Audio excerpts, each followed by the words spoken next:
আবারও উত্তেজনা ছড়িয়েছে ভারত বাংলাদেশ সীমান্তে। মেহেরপুর সদর উপজেলার ইছাখালী সীমান্ত থেকে বিএসএফ কর্তৃক এক বাংলাদেশিকে ধরে নিয়ে যাওয়ার পর জবাবে স্থানীয়রাও দুই ভারতীয় নাগরিককে ধরে নিয়ে আসে।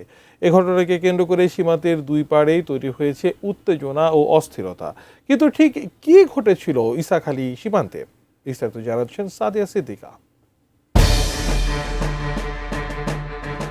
গত 11 আগস্ট সকাল 8:30টার দিকে মেহেরপুর সদর উপজেলার ইছাখালী সীমান্তের 124/3 পিলারের কাছাকাছি নিজেদের জমিতে কাজ করার সময় বাংলাদেশি এক কৃষককে জোরপূর্বক ধরে নিয়ে যায় ভারতীয় সীমান্তরক্ষী বাহিনী বিএসএফ। ওই কৃষকের নাম মোহাম্মদ আব্দুল মান্নান। তার বয়স 60 বছর। জানা গেছে তিনি ইছাখালী গ্রামের মৃত নূর আহমেদের ছেলে। স্থানীয়দের অভিযোগ, মান্নান প্রতিদিনের মতো নিজের জমিতে কৃষিকাজে ব্যস্ত ছিলেন। ঠিক সেই মুহূর্তে ভারতের পশ্চিমবঙ্গের নদিয়া জেলার তেহট্ট থানার অধীনে 56 বিএসএফ ব্যাটালিয়নের নবচন্দ্রপুর ক্যাম্পের একটি টহল দল সেখানে হানা দেয় এবং তাকে ধরে ভারতীয় সীমানার ভেতরে নিয়ে যায়। ইছাখালী গ্রামের মান্নানকে ধরে নিয়ে গেছিল এবং বিএসএফ ধরে নিয়ে যাওয়ার পরে উত্তেজনা ছড়িয়ে যায় ইছাখালী গ্রামে। নতুন বাংলাদেশ গড়তে এলো জুলফিকার স্টিল। জুলফিকার স্টিল। এই জন্য আজ 20 বছর যাবৎ ইছাখালী গ্রামে কোনো কিছু ছিল না, দুই পরস্পর আবাদ হচ্ছিল, কিন্তু এখন উত্তেজনার মধ্যে যখন ধরে নিয়ে যায় তখন বাংলাদেশে যত কৃষক ছিল সবাই পালিয়ে আসে। আজকে আমাদের গ্রামে একটা বিশাল ঘটনা ঘটেছে। সেই ঘটনা হচ্ছে ইছাখালীর তেলা মান্নান নামে এক কৃষক তার নিজের জমিতে বীজ দিতে গেছিল, ধানের জমিতে। তো সেখান থেকে ইন্ডিয়ার বিএসএফ তেলা মান্নানকে ধরে নিয়ে যায়।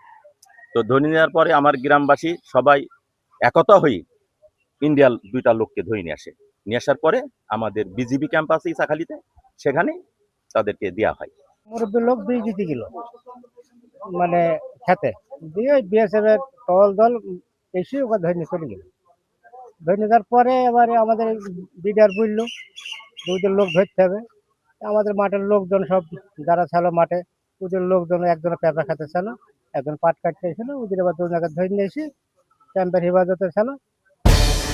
এই খবর চারদিকে ছড়িয়ে পড়তেই স্থানীয় মানুষের মধ্যে তীব্র ক্ষোভের সৃষ্টি হয়। জানা যায়, ওই ঘটনার জবাবে মান্নানের আত্মীয় স্বজন ও এলাকাবাসী সীমান্ত এলাকার কাছাকাছি কৃষিকাজে আসা দুই ভারতীয় নাগরিককে ধরে ফেলেন। পরে তাদের দ্রুত ইছাখালী বিজিবি ক্যাম্পে নিয়ে গিয়ে বিজিবির কাছে সোপর্দ করা হয়।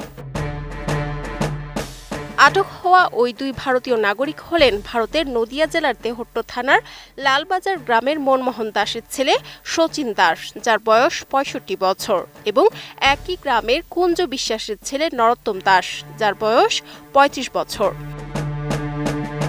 পুরো বিষয়টি নিয়ে কথা বলেছেন 6 বিজিবির অধিনায়ক লেফটেন্যান্ট কর্নেল নাজমুল হাসান। তিনি জানিয়েছেন, বিষয়টি নিয়ে বিজিবি ও বিএসএফ এর মধ্যে দুপুরে আনুষ্ঠানিক পতাকা বৈঠক হওয়ার কথা রয়েছে। তিনি আশা প্রকাশ করে বলেছেন, এই পতাকা বৈঠকের মাধ্যমেই বাংলাদেশি নাগরিককে নিরাপদে ফেরত আনা সম্ভব হবে এবং একই সঙ্গে আটক ভারতীয় নাগরিকদেরও ফেরত দেওয়া হবে। সীমান্তে ঘটনা হচ্ছে 2টার সময় ফ্ল্যাগ ড্রপিং হয়ে গেছে। তো আমাদের বাংলাদেশি নাগরিক যাকে নিয়ে গিয়েছিল তাকে আমরা নিয়ে আসছি, আর ইন্ডিয়ান যে নাগরিক ছিল তাদেরকে ফেরত দিয়ে দিয়েছি। উত্তেজনার কিছু নাই, নর্মাল স্বাভাবিক।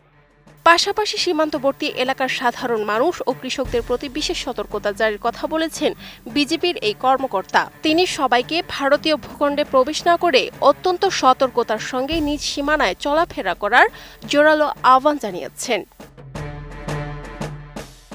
Sadia Siddiqua, ATN news.